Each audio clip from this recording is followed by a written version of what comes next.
Eu pedi à faxineira da minha mansão para fingir ser a minha esposa na festa da empresa, mas quando ela entrou, todos viram que a dona da empresa rival era idêntica a ela. O som morreu no instante em que pisei no tapete vermelho do salão. Não foi um silêncio gradual, como o de uma plateia que se acalma. Foi um corte brusco, como se alguém tivesse desligado a energia do mundo. Sem conversas paralelas, o tilintar de taças de champanhe, a melodia suave do quarteto de cordas no canto, tudo desapareceu. Senti o braço de Marlene enrijecer junto ao meu, seus dedos cravando-se no tecido caro do meu paletó com uma força que me surpreendeu. "Continue andando", murmurei para ela, forçando um sorriso que parecia feito de vidro. Cabeça erguida, apenas sorria e não olhe para ninguém.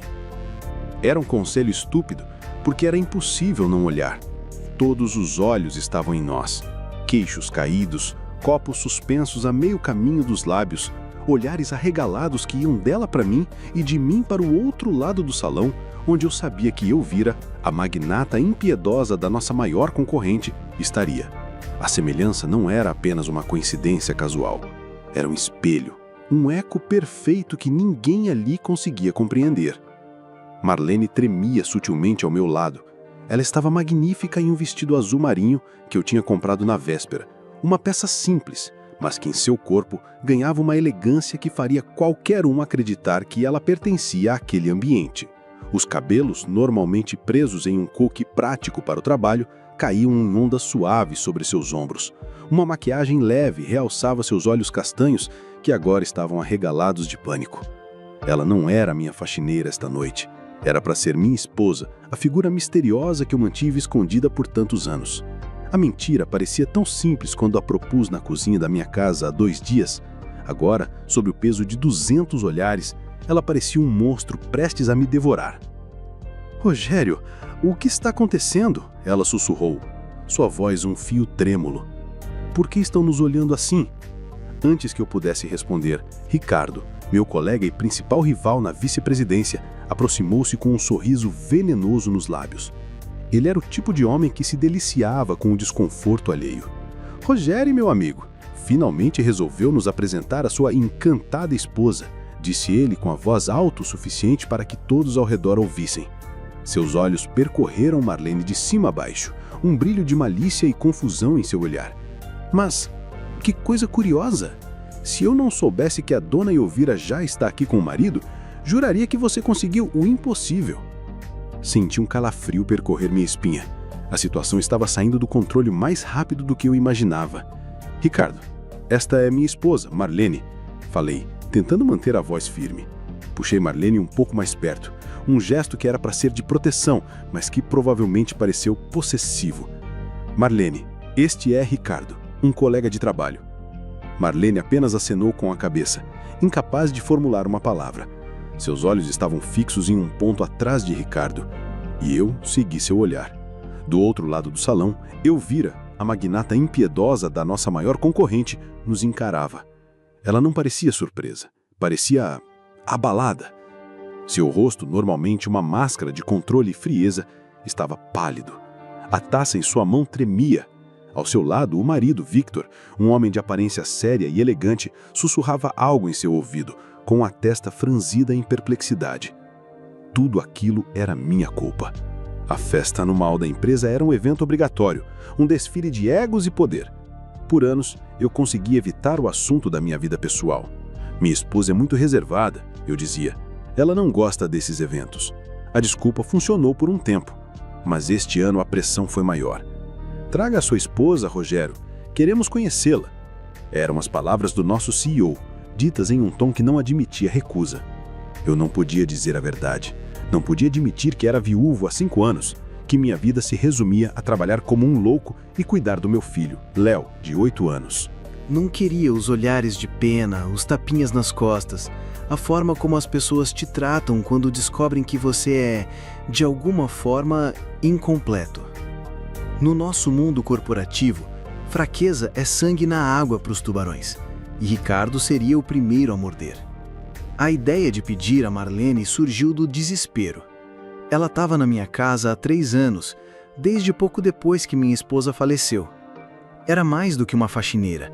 Era a presença constante e silenciosa que mantinha a ordem no meu caos.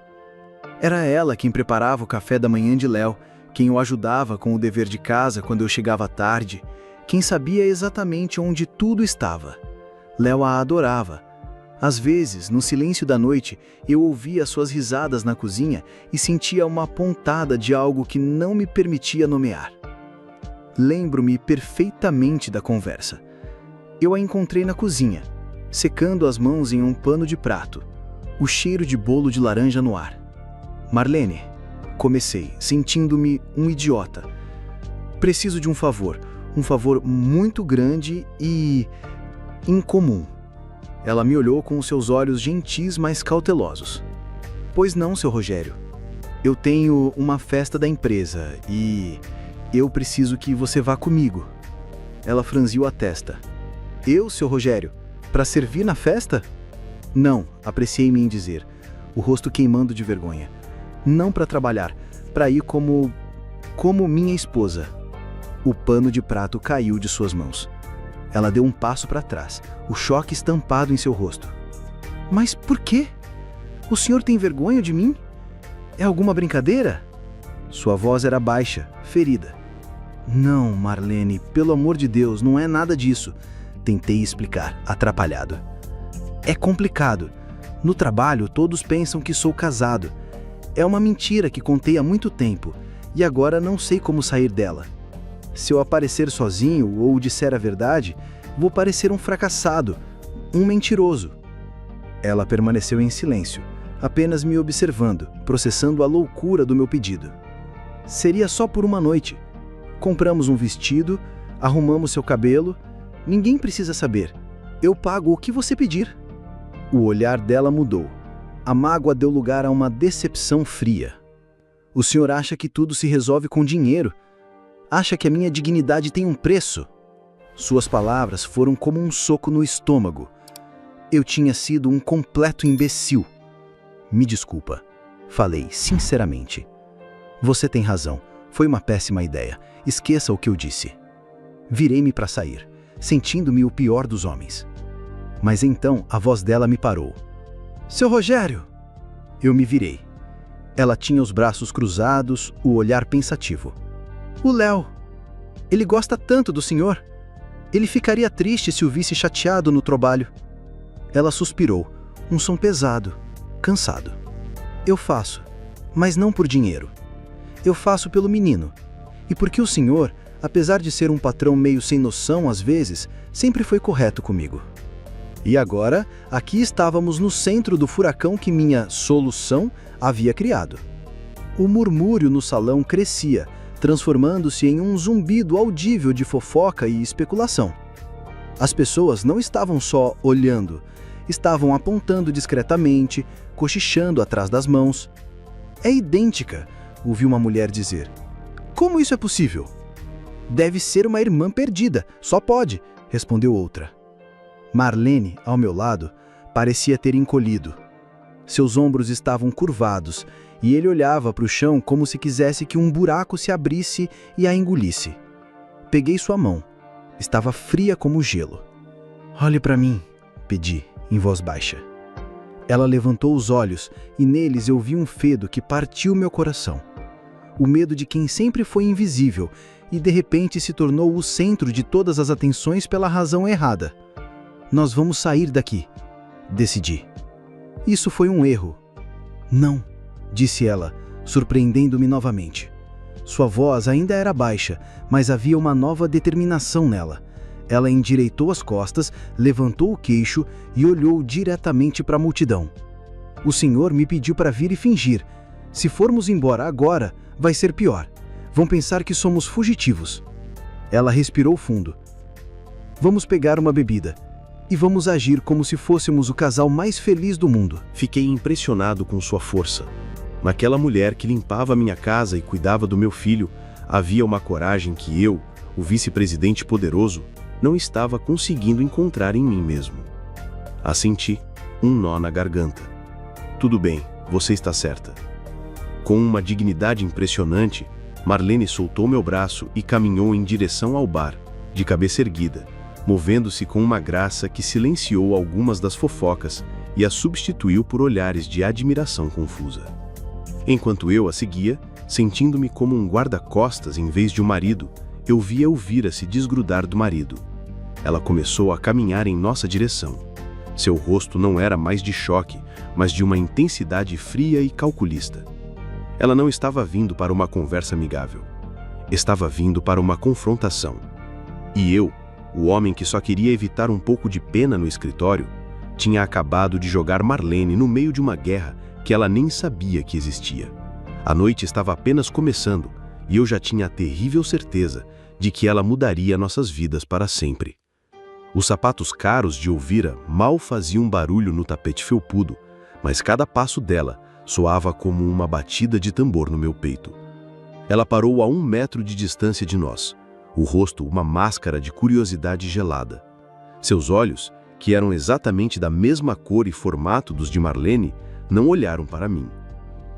Estavam cravados em Marlene, dissecando-a, procurando uma falha, uma explicação para o absurdo que via à sua frente. Vítor, seu marido, a alcançou e pousou uma mão em seu ombro, um gesto sutil para que ela se contivesse. "Boa noite", disse Elvira, a voz cortante como um diamante. "Eu não acredito que fomos apresentados. Eu sou Elvira Medeiros." Ela estendeu a mão, não para mim, mas para Marlene. Marlene olhou para a mão estendida como se fosse uma serpente. Por um segundo, achei que ela fosse desmaiar. Mas então ela respirou fundo, aquela mesma força que eu vira momentos antes, ressurgindo das profundezas. Ela estendeu a mão e apertou a de Elvira. O contato foi breve, elétrico.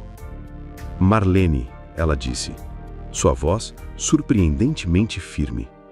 Apenas seu nome, nada mais. Elvira arqueou uma sobrancelha perfeitamente desenhada. "Marlene, apenas Marlene, você me é incrivelmente familiar. Já nos conhecemos de algum lugar?" Era uma pergunta carregada de veneno, uma armadilha. Sentia a necessidade de intervir, de proteger Marlene daquele interrogatório. "Querida, acho que você está confundindo a minha esposa com outra pessoa", falei, forçando um tom leve e casual. Coloquei meu braço ao redor da cintura de Marlene, puxando-a para o meu lado. "Ela não costuma frequentar os mesmos círculos que você, Elvira. Levamos uma vida bem mais tranquila." O olhar de Elvira finalmente se voltou para mim e era puro gelo. "É mesmo, Rogério? Que interessante! E que coincidência notável, eu diria até impossível." Vítor apertou o ombro da esposa. "Elvira, querida, estamos sendo rudes. Prazer em conhecê-la, Marlene, Rogério." Ele nos deu um aceno de cabeça polido, mas seus olhos também estavam cheios de uma confusão profunda. "Acho que minha esposa só está surpresa. Não é todo dia que encontramos alguém tão parecida com ela." "Não é só parecida, Vítor. É idêntica", Elvira corrigiu, sem tirar os olhos de Marlene. "De onde você é, Marlene? Qual o nome da sua família?" A pressão era palpável. Marlene empalideceu. Ela abriu a boca para responder, mas as palavras não saíram. A história dela era simples, humilde. Ela foi criada em um orfanato no interior até os 18 anos. Não tinha família, não tinha sobrenome, além daquele que lhe deram. Como ela poderia dizer isso para aquela mulher que parecia ter tudo? "Com licença", disse eu abruptamente. "A noite está sendo longa. Se nos dão licença, vamos para casa." Sem esperar por uma resposta, eu guiei Marlene para longe dali, abrindo caminho entre os convidados curiosos. Eu podia sentir o olhar de Elvira queimando em nossas costas. Não olhei para trás. Continuei andando, passando pela porta, pelo lobby, até o ar frio da noite nos atingir. O manobrista trouxe o meu carro e eu praticamente empurrei Marlene para dentro antes de assumir o volante. A viagem para casa foi em um silêncio pesado e sufocante. As luzes da cidade passavam pela janela, iluminando o rosto de Marlene em intervalos. Ela olhava fixamente para frente, lágrimas silenciosas escorrendo por suas bochechas. Cada lágrima era uma facada no meu peito, um lembrete da minha egoísta e estúpida decisão. Quando estacionei na garagem da mansão, desliguei o motor e o silêncio se tornou ainda mais profundo. Marlene, comecei, a voz rouca. Me perdoe. Eu sinto muito. Eu nunca deveria ter pedido isso a você. Eu fui um egoísta, um tolo e eu te coloquei em uma situação horrível. Não há desculpa para o que eu fiz. Ela finalmente se virou para mim, os olhos vermelhos e inchados. Por que ela se parece comigo, seu Rogério? Quem é aquela mulher? A pergunta não era uma acusação, mas um lamento genuíno, uma busca por respostas que eu não tinha. Eu não sei, respondi, honestamente. Eu juro que não sei. Eu a conheço apenas de nome, de reputação. Nunca tinha reparado na semelhança até hoje à noite, quando todos olharam para você. Ela fungou e enxugou o rosto com as costas da mão. As pessoas no orfanato diziam que eu fui deixada na porta, que não tinham nenhuma informação sobre meus pais. Ela olhou para as próprias mãos que tremiam em seu colo. Eu sempre me senti sozinha, como se eu não pertencesse a lugar nenhum. E hoje eu vejo uma mulher que tem o meu rosto, mas que tem tudo, uma vida que poderia ter sido minha. A dor em sua voz era palpável. Eu queria dizer algo para confortá-la, mas que palavras poderiam curar uma ferida daquela profundidade? Tudo o que pude fazer foi estender a mão e tocar seu ombro. Vamos entrar, disse eu suavemente. Você precisa descansar. Nos dias que se seguiram, uma nova dinâmica se instalou em casa. A formalidade entre nós se quebrou. Na manhã seguinte, ela tentou me servir o café com o habitual seu Rogério, mas eu a interrompi. Marlene, por favor, depois de ontem, me chame de Rogério.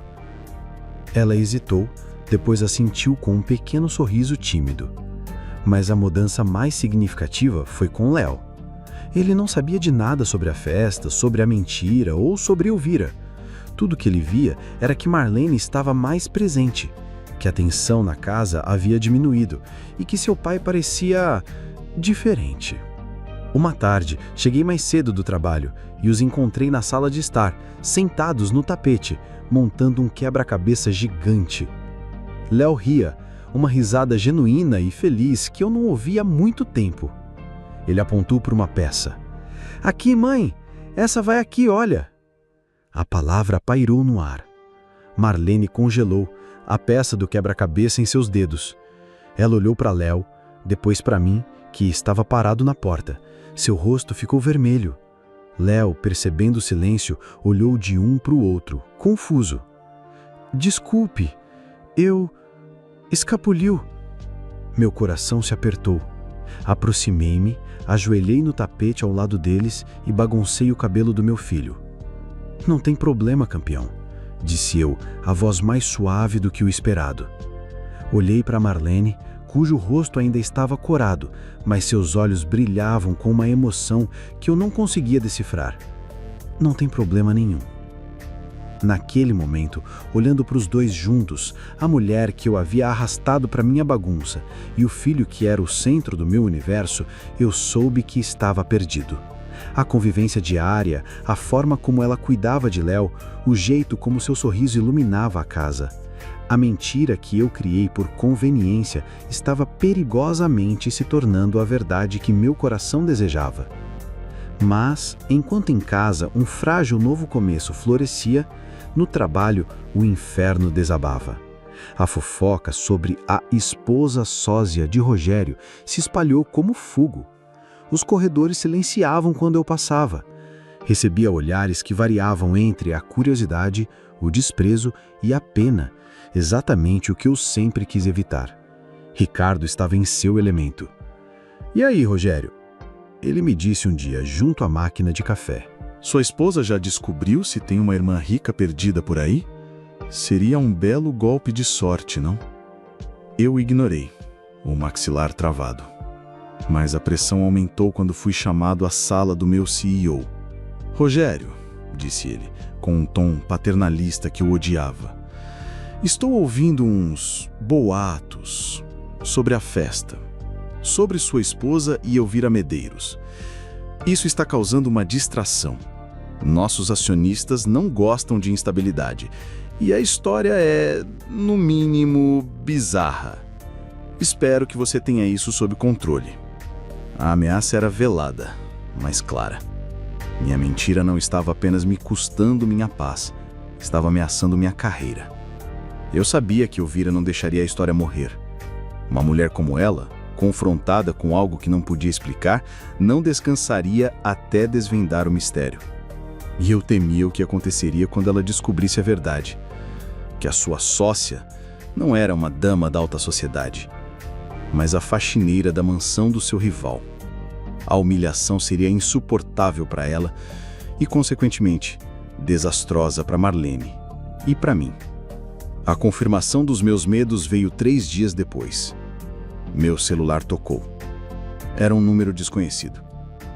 Alô? Aqui é Vitor Medeiros. Meu estômago gelou. A voz do marido de Elvira era calma, mas grave. Sim? Respondi, tentando manter a calma. Houve uma pausa. Olha, eu não vou tomar seu tempo. Minha esposa, ela ficou obcecada com isso, com a semelhança entre ela e a sua esposa. Isso está causando uma distração. Nossos acionistas não gostam de instabilidade e a história é no mínimo bizarra. Espero que você tenha isso sob controle. A ameaça era velada, mas clara. Minha mentira não estava apenas me custando minha paz, estava ameaçando minha carreira. Eu sabia que Elvira não deixaria a história morrer. Uma mulher como ela, confrontada com algo que não podia explicar, não descansaria até desvendar o mistério.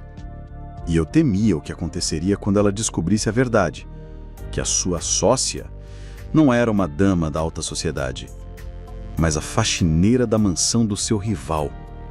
A humilhação seria insuportável para ela e, consequentemente, desastrosa para Marlene e para mim. A confirmação dos meus medos veio 3 dias depois. Meu celular tocou. Era um número desconhecido. Alô? Aqui é Vitor Medeiros. Meu estômago gelou. A voz do marido de Elvira era calma, mas grave. Sim, respondi, tentando manter a calma. Houve uma pausa. Olha, eu não vou tomar seu tempo.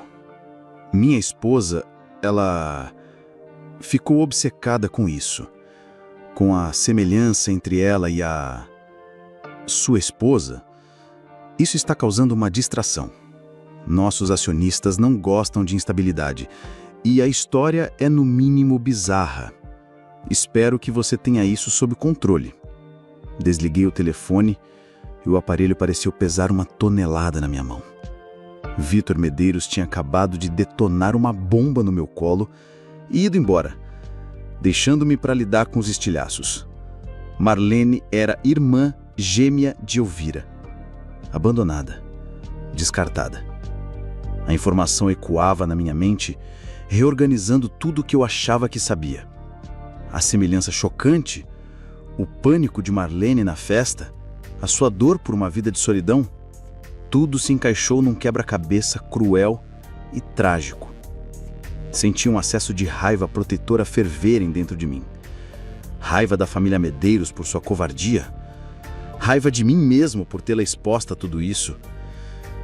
Encontrei-a no Jardim dos Fundos, sentada em um banco de ferro, observando Léo correr atrás de borboletas. O sol do fim de tarde pintava seus cabelos com tons de dourado, e por um instante ela parecia em paz. Uma paz que eu estava prestes a destruir. Sentei-me ao seu lado, o coração pesado. Marlene, precisamos conversar, disse eu, a voz mais grave do que o normal.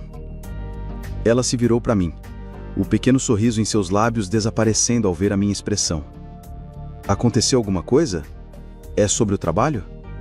Não, é sobre a festa, sobre a Elvira. Respirei fundo. O marido dela me ligou. Ele me contou o porquê de vocês serem tão parecidas. Os olhos dela se fixaram nos meus, uma apreensão crescente tomando conta de suas feições.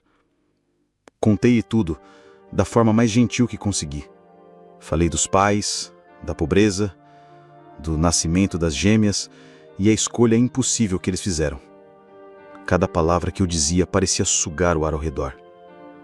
Quando eu terminei, ela ficou em silêncio por um longo tempo, o rosto inexpressivo, como se estivesse tentando processar uma língua estrangeira. Então ela soltou uma risada. Não era uma risada de alegria ou humor. Era um som seco, quebrado, cheio de amargura. Então é isso, disse ela, balançando a cabeça lentamente. Eu não fui um acidente. Fui uma escolha. Um problema que eles resolveram se livrando de mim. Ela se levantou e começou a andar de um lado para o outro, as mãos cerrando-se em punhos ao lado do corpo. Eles ficaram com ela, deram a ela um nome, uma família, dinheiro, deram a ela um mundo inteiro. E a mim eles deram a porta de um orfanato, o lixo que você varre para debaixo do tapete. A dor em sua voz era tão crua que me fez estremecer. Marlene, eles eram pobres, desesperados, comecei, mas ela se virou para mim com os olhos em chamas. Desesperados? Ela cuspiu a palavra. E as freiras que me criaram? E as outras crianças, todas jogadas lá por uma razão ou outra? Acha que a vida delas era fácil? Pobreza não é desculpa para abandonar um filho como se fosse um objeto quebrado. Eles poderiam ter me procurado, depois, quando ficaram ricos. Mas não o fizeram, não é? Era mais fácil fingir que eu nunca existi. Ela parou na minha frente, as lágrimas agora escorrendo livremente, mas seu rosto estava contorcido pela raiva, não pela tristeza. E agora? Agora que eu apareci por acidente na vida perfeita deles, eles se sentem culpados. Querem o quê? Perdão? Que eu os abrace e diga que tá tudo bem? Ela riu de novo, aquele som terrível. Eles não sabem nada sobre mim. Não sabem o que é passar fome, o que é sonhar com o rosto de uma mãe que você nunca vai conhecer. Eles não têm esse direito. Naquela noite, a casa ficou em silêncio. Um silêncio diferente, carregado. A revelação não nos afastou. Pelo contrário, ergueu uma fortaleza ao nosso redor.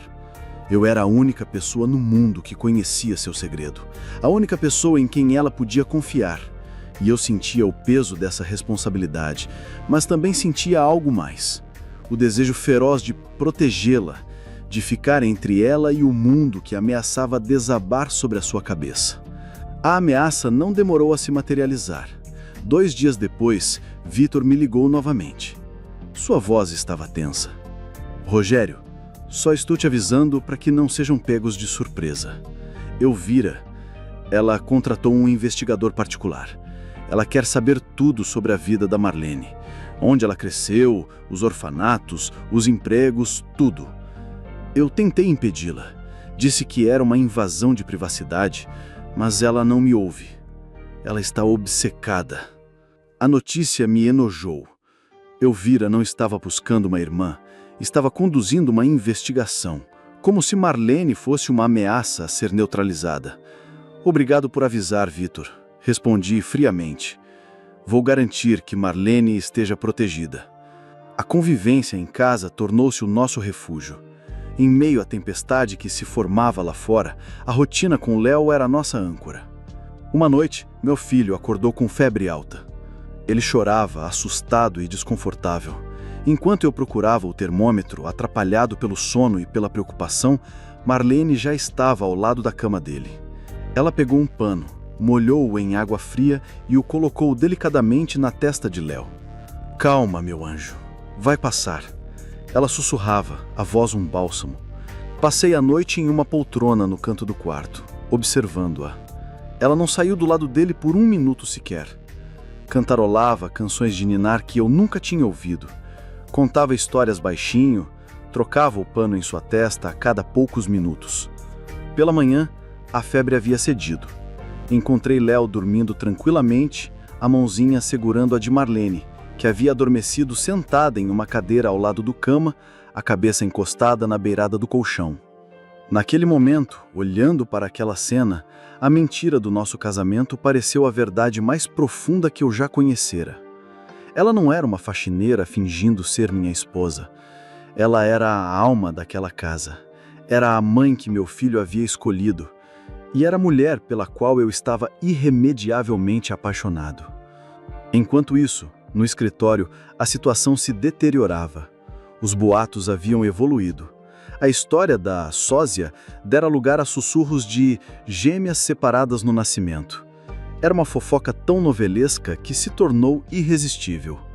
Ricardo, claro, era o principal disseminador. Deve ser difícil se concentrar nos relatórios financeiros quando sua vida pessoal virou um roteiro de novela das 9, não é, Rogério? Ele comentou em uma reunião de diretoria, com um falso tom de simpatia. Todos riram, exceto o CEO, que me lançou um olhar duro. Eu estava distraído, exausto. As noites mal dormidas, a preocupação constante com Marlene, o medo do que eu vira poderia fazer, tudo isso cobrava seu preço. Perdi um prazo importante. Gaguejei durante uma apresentação, eu estava perdendo o controle e meus rivais sentiam o cheiro do sangue. Minha carreira, que eu construí com tanto esforço, estava desmoronando, tijolo por tijolo.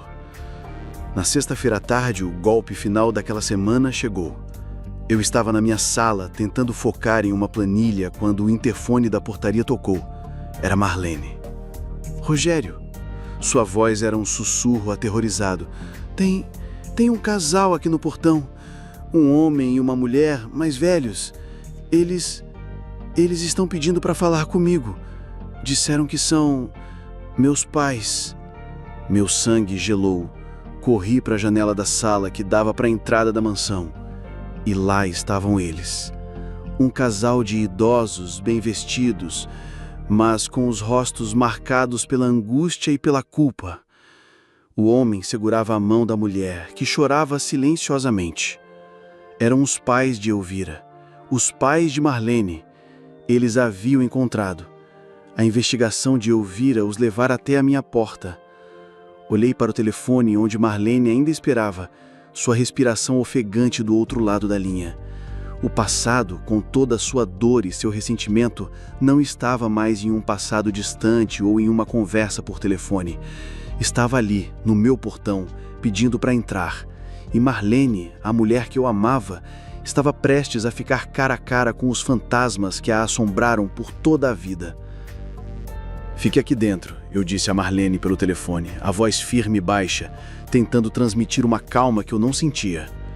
"Não saia por nada. Eu vou resolver isso." Desliguei antes que ela pudesse protestar e marchei em direção à porta da frente. Cada passo no mármore polido do hall de entrada parecia uma batida de gongo, anunciando um confronto. Abri a porta e desci os poucos degraus da entrada, parando a uma distância segura do portão de ferro forjado. Lá estavam eles, Alberto e Lídia Medeiros.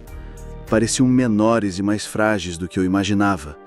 A mulher, Lídia, tinha o rosto banhado em lágrimas, a mão cobrindo a boca. O homem, Alberto, segurava a grade do portão com as duas mãos, os nós dos dedos brancos. "Senhor Rogério", começou Alberto, a voz trêmula de um homem idoso e desesperado. Nós só queremos falar com ela, por favor. Só 5 minutos." "Os senhores perderam o direito de pedir qualquer coisa há 42 anos. A mulher que mora nesta casa tem paz. Uma vida que ela construiu com a própria força, sem a ajuda de ninguém. Vocês não têm o direito de chegar aqui e destruir isso." "Erramos", Lídia soluçou, as palavras saindo abafadas. "Deus sabe que erramos. É um arrependimento que carregamos todos os dias das nossas vidas. Mas ela é nossa filha. Nós precisamos vê-la." "Ela não é filha de vocês", retruquei, a raiva crescendo em mim. "Filhos não são objetos que se descarta quando são inconvenientes. Vocês fizeram a escolha de vocês. Agora, vivam com ela e fiquem longe da minha casa e da Marlene." Eu estava prestes a me virar e entrar quando a porta da frente abriu. Era Marlene. Ela caminhou lentamente e parou ao meu lado, o corpo rígido, o rosto pálido, mas os olhos secos e duros. Ela olhou para o casal do outro lado do portão, não com a curiosidade de uma filha perdida, mas com o olhar de uma estranha avaliando uma ameaça. Lídia ofegou ao vê-la de perto, sem o glamour da festa. "Minha filha", ela sussurrou, estendendo a mão através das grades. Marlene não se moveu. "O que vocês querem aqui?" A voz era baixa e cortante, desprovida de qualquer emoção. "Perdão", disse Alberto, a voz embargada. "Queremos seu perdão, Marlene, e queremos uma chance de consertar as coisas." Marlene soltou uma risada curta e sem alegria. "Consertar? Vocês acham que 42 anos de abandono podem ser consertados com uma visita e uma pedida de desculpas? Onde vocês estavam quando eu chorava de fome no orfanato? Onde vocês estavam quando eu era humilhada por não ter um sobrenome? Onde vocês estavam em todos os aniversários que passei sozinha, sonhando que alguém viria me buscar?" Cada pergunta era uma punhalada. O casal recuou como se tivessem sido fisicamente golpeados. Nesse exato momento, um sedã preto e luxuoso parou bruscamente na rua. As portas se abriram e de lá saíram Elvira e Victor. Elvira marchou em nossa direção, o rosto uma máscara de impaciência e irritação. "Pai, mãe, o que vocês estão fazendo? Eu disse para esperarem." Ela repreendeu antes de voltar sua atenção para Marlene. "Olha, eu sei que isso é chocante", começou Elvira, no mesmo tom que usaria para fechar um negócio hostil. "Mas esta é a realidade. Somos família. Agir com todo esse drama não vai nos levar a lugar nenhum. Precisamos ser práticos." A arrogância dela foi a gota d'água. "Práticos?", repetiu Marlene, a voz agora tremendo de uma raiva contida. "Saia da minha frente, todos vocês." Ela olhou para Alberto e Lídia. "Eu não tenho pais." Olhou para Elvira. "E eu certamente não tenho uma irmã." Ela se virou, entrou em casa e bateu a porta com uma força que fez o umbral tremer. "Eu acho que vocês ouviram a dona da casa", disse eu, olhando para a família disfuncional reunida na minha calçada. "Vão embora, agora." Victor, que até então permanecera em silêncio, pegou no braço de Elvira e no de seu sogro. "Vamos, não vamos resolver nada assim." Ele me lançou um olhar que era uma mistura de desculpas e exaustão, e os guiou de volta para o carro. Encontrei Marlene na sala, abraçando seus próprios joelhos, tremendo incontrolavelmente. Sentei-me ao seu lado e, sem dizer uma palavra, apenas a envolvi nos meus braços. Ela enterrou o rosto no meu ombro e, pela primeira vez, chorou. Um choro profundo, convulsivo, de quem finalmente liberava a dor de uma vida inteira. E eu fiquei ali, segurando-a, sentindo o amor por ela se solidificar em algo inabalável, uma certeza no meio do caos. A calmaria, no entanto, foi brutalmente curta. Na manhã seguinte, meu telefone tocou. Era um número do hospital onde minha mãe, que sofria de uma doença renal degenerativa, vivia sob cuidados constantes. Eu a visitava 2 vezes por semana, mas sua mente, afetada pela doença, raramente me reconhecia. "Senhor Rogério", disse a voz de uma enfermeira, carregada de urgência. "É sobre sua mãe, Dona Beatriz. Ela teve uma crise grave esta noite. Os rins dela estão falhando completamente. O médico precisa falar com o senhor, é urgente." Meu mundo, que já estava inclinado, virou de cabeça para baixo. Corri para o hospital. Um médico foi direto. "A condição da sua mãe é crítica. A diálise não está mais fazendo efeito. A única chance dela é um transplante de rim, e precisa ser rápido. Estamos falando de semanas, talvez menos." O desespero me atingiu como uma onda. Começou a busca frenética por um doador. Eu fui o primeiro a ser testado. O resultado vem em 2 dias. Incompatível. A notícia foi devastadora. Minha mãe, a única família que me restava além de Léo, estava morrendo, e eu não podia fazer nada. Voltei para casa naquela noite, um homem quebrado. Marlene me encontrou na cozinha, olhando para o nada, o relatório do hospital amassado na minha mão. "Rogério, o que foi?" ela perguntou, a preocupação em sua voz. Desabei. Contei a ela sobre minha mãe, sobre a doença, sobre o transplante e sobre a minha incompatibilidade. Ela me ouviu em silêncio, seus próprios problemas momentaneamente esquecidos diante da minha dor. Quando terminei, ela pegou minha mão. Você não está sozinho nisso, disse ela, ecoando as mesmas palavras que eu lhe dissera. Nós vamos encontrar uma solução, nós vamos lutar. Sua força se tornou minha. Mas os dias seguintes foram um borrão de telefonemas, exames em parentes distantes e negativas. Ninguém era compatível. A esperança se esvaía a cada hora que passava. Em uma tarde particularmente sombria, meu celular tocou. Era Victor. Minha primeira reação foi ignorar, mas algo me fez atender. Rogério, me desculpe por ligar. Eu só queria pedir desculpas pelo comportamento da minha família no outro dia. Foi inaceitável, disse ele, a voz sincera. Está tudo bem, Victor. Eu tenho problemas maiores agora, respondi, a exaustão evidente na minha voz. Está tudo bem? Você não parece bem. E então, não sei porquê, eu contei. Talvez fosse o estresse, a falta de esperança. Minha mãe está morrendo, Victor. Ela precisa de um rim e não consigo encontrar um doador. Houve um silêncio do outro lado da linha. Rogério, sinto muito em ouvir isso, disse ele finalmente. Qual é o tipo sanguíneo dela? O negativo, respondi mecanicamente. O doador universal. Mas há outros fatores de compatibilidade, é complexo. Mais silêncio. Então, a voz de Victor voltou, hesitante. Rogério, isso vai soar estranho, mas eu também sou O negativo. Eu poderia me testar? Sei que as chances são mínimas, mas eu gostaria de tentar. Considere isso um pedido de paz. Fiquei chocado com a oferta. Era um gesto de uma decência que eu não esperava. Victor, eu não sei o que dizer. Você não precisa fazer isso. Eu quero? Ele insistiu. No dia seguinte, ele foi ao hospital e fez os exames. Eu não criei esperanças. Era uma chance num milhão. Mas na tarde seguinte, eu estava no corredor do hospital, olhando para o rosto pálido da minha mãe através do vidro da UTI, quando meu celular tocou. Era o coordenador de transplantes. Senhor Rogério, tenho notícias inacreditáveis, disse o homem, exultante. O universo realmente funciona de maneiras misteriosas. Encontramos um doador. E não é apenas um doador, é uma combinação perfeita, 100% compatível. As chances disso acontecer com um não parente são astronômicas. Uma onda de alívio tão forte me atingiu que tive que me apoiar na parede. Quem? Perguntei, a voz embarcada. Quem é? É o homem que se testou ontem a seu pedido. O nome dele é Victor Medeiros. Fiquei paralisado. O ar fugiu dos meus pulmões. A salvação da minha mãe, a minha única esperança, estava nas mãos do marido de Elvira.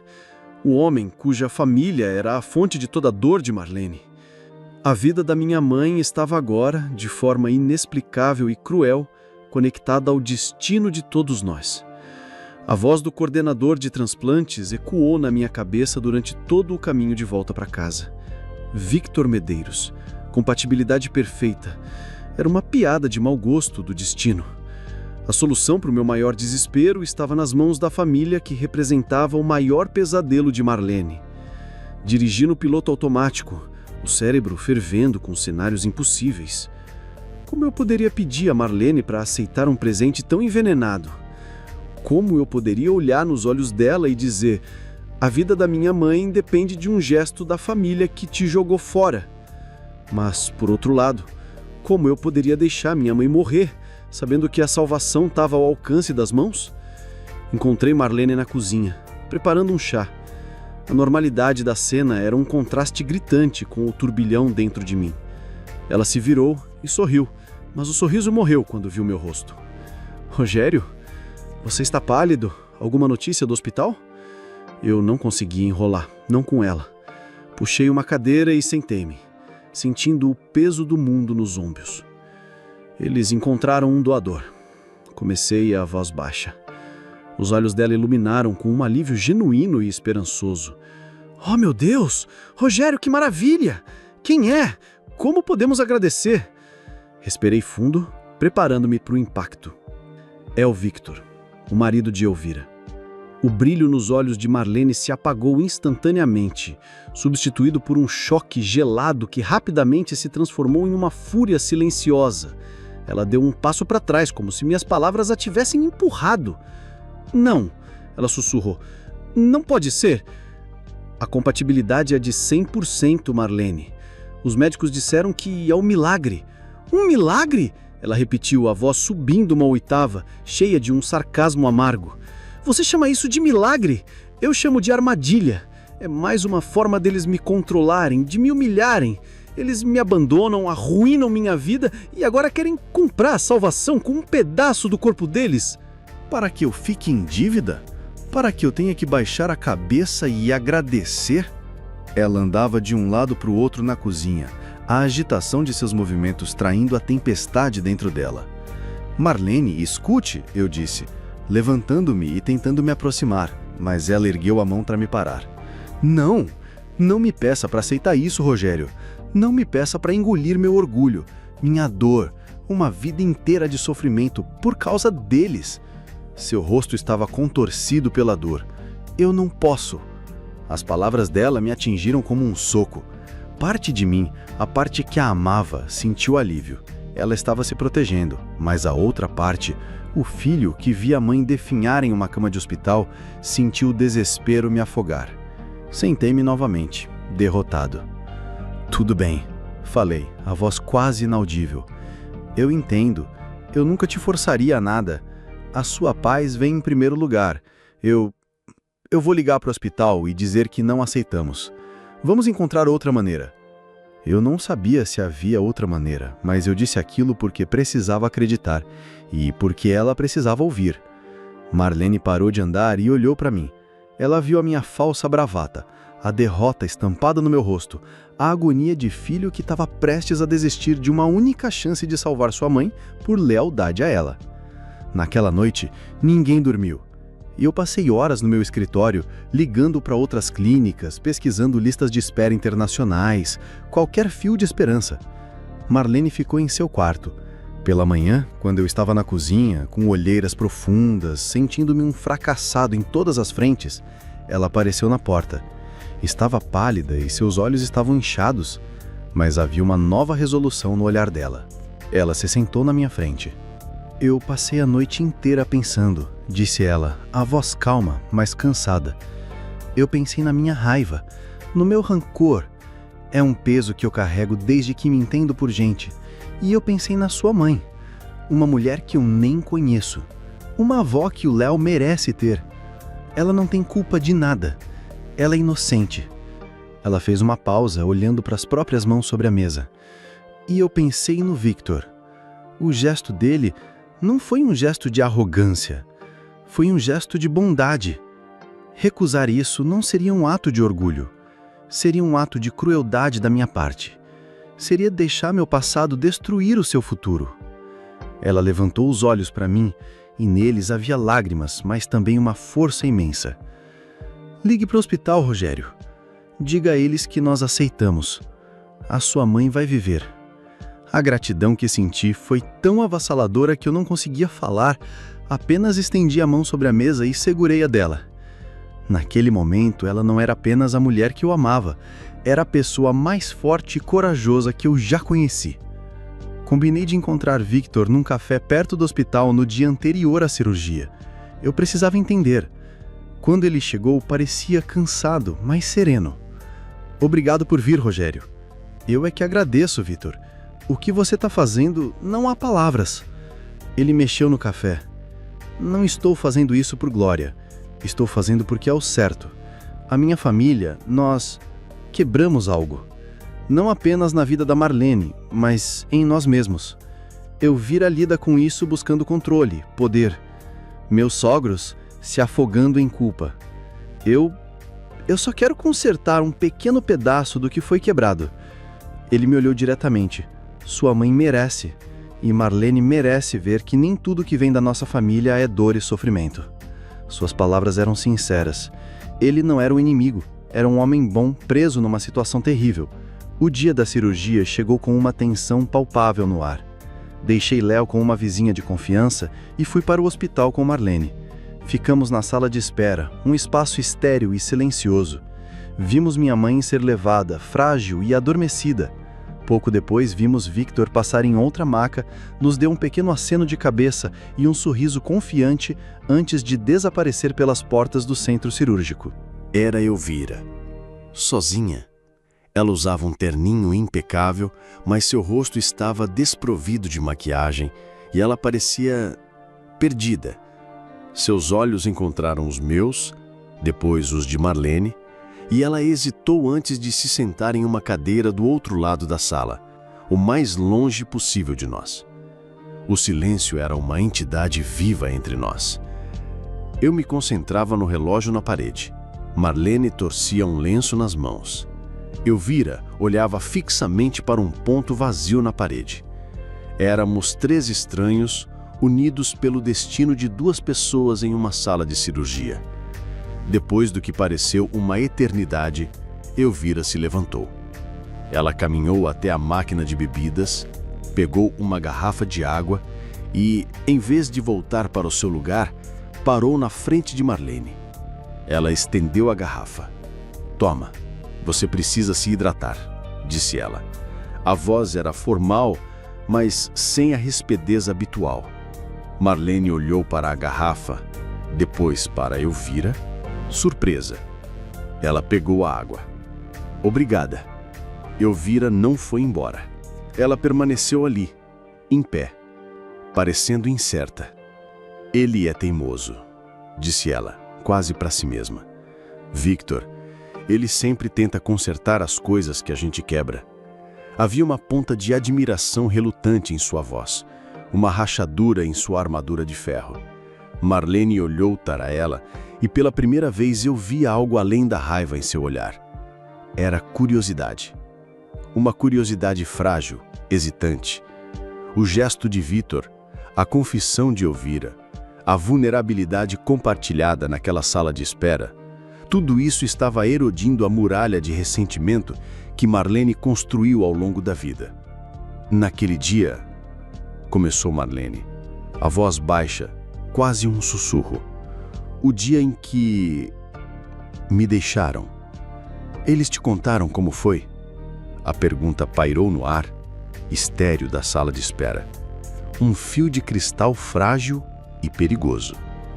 Elvira, pela primeira vez desde que a conhecia, parecia não ter uma resposta pronta.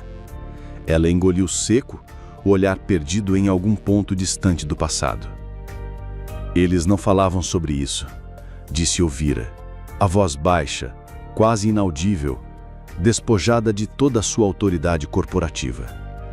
Era o grande tabu, o fantasma no armário da família. "Mas minha mãe... Eu me lembro de acordar algumas noites e ouvi-la chorar baixinho no quarto dela. Um choro que meu pai tentava acalmar. Eu nunca entendi por quê. Depois que você apareceu na festa, eu os forcei a contar. Meu pai me contou a história toda. A pobreza, o hospital, 2 bocas para alimentar quando mal tinham para uma. Ele disse que foi a decisão mais terrível da vida deles." Elvira olhou para as próprias mãos, perfeitamente cuidadas. "Ele disse que escolheram ficar com a primeira que nasceu. Fui eu. E que entregaram a segunda, você, com uma oração para que Deus a protegesse, porque eles não podiam. Pela primeira vez, a história não era sobre um monstro sem força, mas sobre 2 pessoas jovens e desesperadas tomando uma decisão trágica. Não apagava a dor de Marlene, mas a colocava sob uma nova luz. Eu sempre senti que faltava alguma coisa", continuou Elvira, para a surpresa de nós 2. "Uma sensação de eco, de não estar inteiramente sozinha mesmo quando estava. Acho que de alguma forma eu sabia que você existia."